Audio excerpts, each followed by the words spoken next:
So what make smartphone smart? It is really the mobile apps, just like your laptop.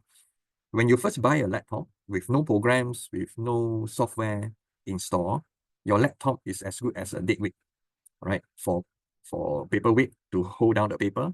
But only when you start installing software that you can make use of, then you begin to make use of the functionality. Likewise, for a smartphone. Imagine a smartphone with no apps to talk about. If you don't have YouTube, then you may not be able to view video. If you don't have your messaging software or apps, there's no way for you to share information with your friend.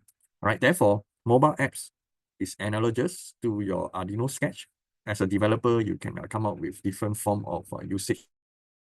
In terms of development, many mobile apps development tool, some from the official ones like Android Studio for Android application. For iPhone, all right, for iOS, we have Xcode. For our class, we will be focusing on Thunderbird X, right? Thunderbird X. And this is what we will be doing during this week lecture. I'll share with you how we can work on Thunderbird.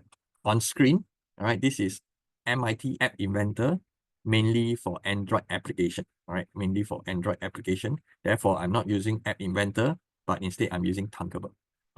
Why am I still showing you MIT App Inventor? Because this was the first drag and drop, all right, or graphical based programming that I have come across for mobile app development.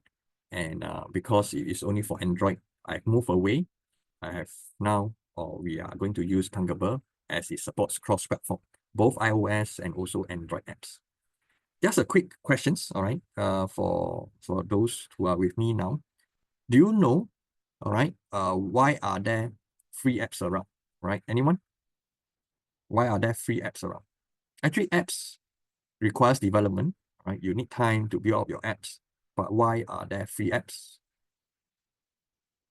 Okay, maybe 5 seconds. Okay, no. Scam. Okay, then this is a vested interest. If they create free apps just to scam you, then I think we have to be careful. All right, but Kai Xiang make a very good point here. In the past, yes, when there are a lot of free apps around, when there's no control, there are a lot of malicious apps around that will cause problem. But nowadays, Play Store, App Stores, they are being scrutinizing all the apps that is coming on board. Therefore, I would encourage all of you to be mindful. Although Play Store, App Stores have helped to filter out and screen through those apps, there could be still issues. All right, so you need to understand what the apps is doing within your phone and be mindful about where are the security and what are the risks that you are facing. All right, so this is one of it. But I think in view of time, there are many more motivations, right? Some of the motivations are really to share useful apps that they have developed. But how do they survive with free apps?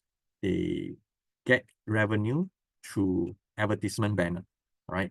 Where you use the apps download for free, you often get to see advertisement that is not so invasive. It's just a banner at one corner or at one side of your phone. There are some very irritating apps that force you to look at videos again and again. All right, so those are how the developers survive by producing free apps. There are other means also, like restricted apps or restricted functions. They would have a free version of apps that you get to use. And if you want more features to be open up, then you have to pay for the apps. And in some other cases, they let you use free for a period of time. All right. And after a period of time, maybe 5 days to a month, and when you find that you are addicted to the features, and if you find that genuinely these features are good, then you have to pay for the apps. Right? There are many more, and I'll leave it to you to read out using this link. This link you to a document online. You can actually read up on this part. Now, for our IoT course, how is iPhone useful? Right? So this is the part that I would like to share with you. That the smartphone, it is as good as your computer or laptop because it has powerful processor built in. And with this in mind, and what you have saw earlier, there's a lot of things on your phone also. So in fact, it is a ready system and more powerful than your laptop because there are so many sensors. sometimes your handphone take better photos as compared to the webcam on your laptops. For now, I think it is important that you know, and we carry handphones around all this time. And therefore, if you can deploy solution using mobile apps, it can be accepted most of the time. Just that, remember, I talk about iOS and Android. It is currently not standardized yet. It is still a free market. There are 2 or more mobile phone OS lying around. Windows used to have Windows Mobile. All right. So with non-standardized, then being a developer, it may be a constraint. Therefore, you have to be mindful, although it is easy to let everyone make use of your app. The question is whether your app is versatile to be used for all platforms. Therefore, Thunderbird is a cross-platform, allowing you to develop solutions for both Android and iOS. Furthermore, with the ready internet connection, either through your cellular, using your data plan, or using Wi-Fi. So if you look at deploying handphone as IoT solution, the handphone has the embedded part to allows you to do reprogramming by the use of mobile apps program. Connectivity we have talked about already. User interface, this is the handphone is really fantastic. Why? Because it provides good user interface through the use of the touchscreen.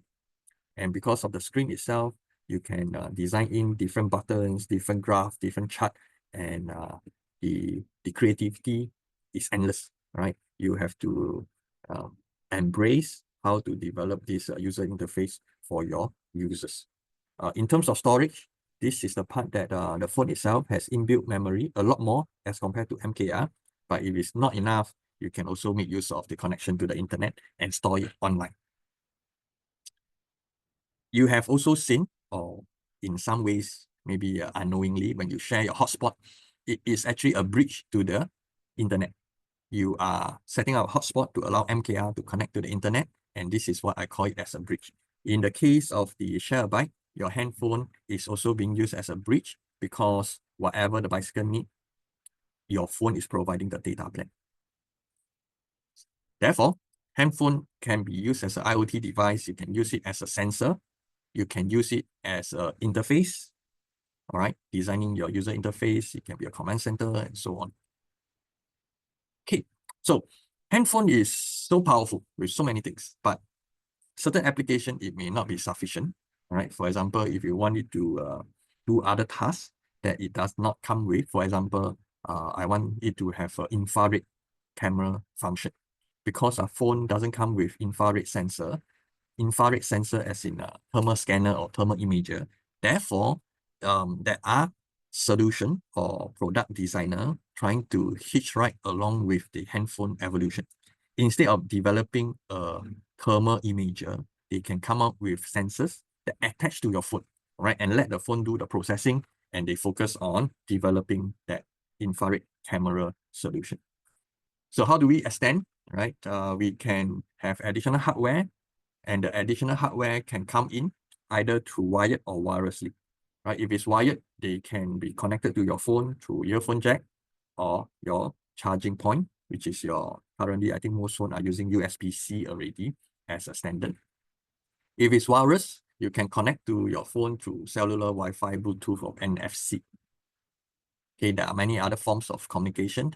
And therefore, when you are thinking of designing some solution for a handphone, I think it's important to ask yourself how portable you want it to be, whether or not you are getting power, electrical power from your phone, or should you have a battery within your system. Just like here, this is a smartwatch. This smartwatch is going to be paired to the phone or paired with the phone using Bluetooth. But itself, all right, it's a portable device. It has a battery. It can run on its own to tell you time. It can also track your heart rate, pulse rate, and so on. It can, to a certain extent, if it's a smartwatch, it will be able to also allow messages to be pushed from your phone, right? For example, if there's a message coming in, your phone can push the message to your phone, to your watch, so that you can actually view the message on your watch face.